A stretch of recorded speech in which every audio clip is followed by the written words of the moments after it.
What's up everybody, I am back with another video. In today's video, I'm talking about the 7 main things I learned while visiting Guangzhou, China. All this takes place last October. I was visiting China to attend the Canton Fair, which I believe is the biggest trade and manufacturing fair in the entire world. It happens 3 times every year in Guangzhou, China, and obviously I was going to check out sportswear, visit factories, and just learn as much as I could to help JerseyBird. So this is just a collection of things I experienced, things I learned from the manufacturing side of things to just general culture items like foods and drinks, just a little bit of everything. Overall, it was a super cool experience. So I hope you guys enjoyed the video. Let's get into it. First off, this is how I pulled up to China, rocking the mustache only look. I thought it was like a power move. Looks very American, increased aura. But let me know what you guys think. Was this a power move, 200 IQ, or did I just look stupid?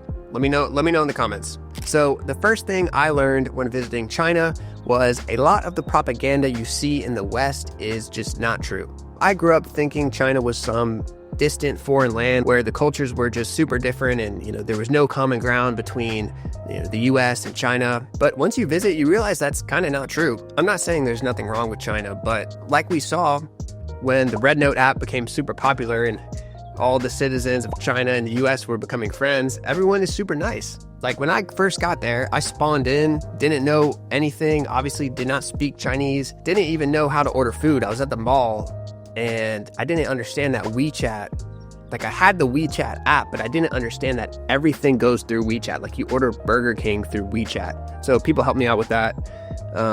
There's definitely not a ton of English, but you can always use a translator. But anyways, that's just one example of many. People are super nice there. And that was something that surprised me a bit. And the whole social credit score thing that you hear about is not true. You can jaywalk and you're not going to lose points and get arrested. Number 2. Sportswear manufacturing is way harder than you think. I knew manufacturing was difficult. I work in the industry, I work with manufacturers, and I know it's complicated, but seeing it in person was just a whole different experience. Seeing the detail and effort that goes into it, they literally have labs, like lab rooms, dedicated to testing every single aspect of performance for a garment. So, how it performs under light, under heat, under freezing cold. If you shake it a bunch, how is it going to perform? Will it rip? Everything, they have it down to a science. And I just thought that was super cool. Being able to walk the production floor of our facilities that we work with just gave me a whole different level of respect for the craft. Here's me checking out one of our shirts on the production line. Shout out Salida Spore. That was really cool to see our stuff, in action from the design phase on the computers to, actually on the production floor. Very cool stuff. Even down to the subtle details that are easily forgettable, like size labels, variants between different sizes of garments, silicone molds, and everything else in between. There's like a million moving pieces, and what they do is pretty amazing. Number 3. The cars are like spaceships and the cities are super futuristic. Now, I know these clips aren't representative of 100% of China, and I had seen clips like this online, but it's just so cool when you're there. All the buildings lit up. It's literally like cyberpunk in real life. You feel like you're in a video game. And yeah, it just blew me away how cool it was. And the cars are really unique. So it's not like in the West where you see the same brands, like the same they're international brands like Honda, Toyota, Ford. You see them, across different continents. It's completely unique Chinese specific brands. A lot of them are like exotic electric cars. They have a ton of electric cars. Every time I got in a car, I felt like it was something I'd never seen before. And yeah, it was just super cool. Number 4. Big football clubs start their production early, like super early.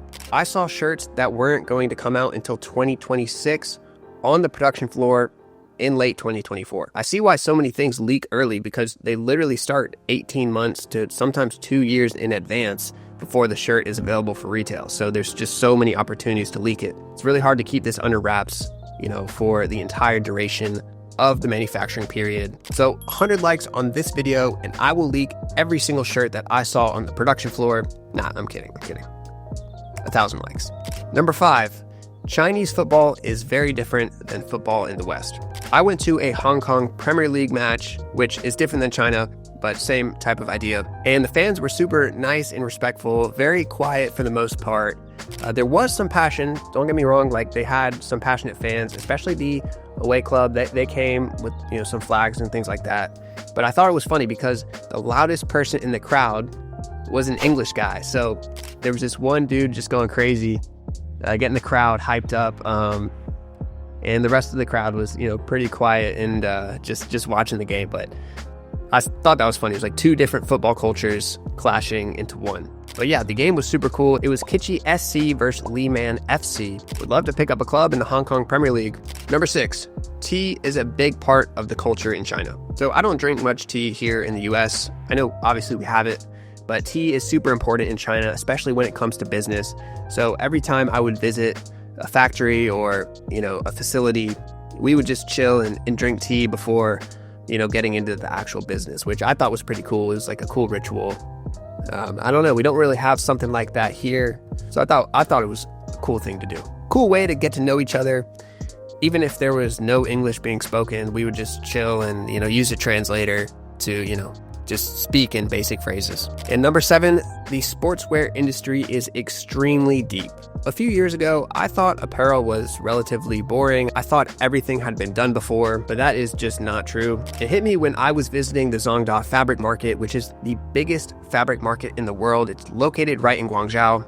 It's massive. There's 30,000 vendors. It's like 2 square miles. Yeah, you have to have a moped just to get around to visit the places that you want to see.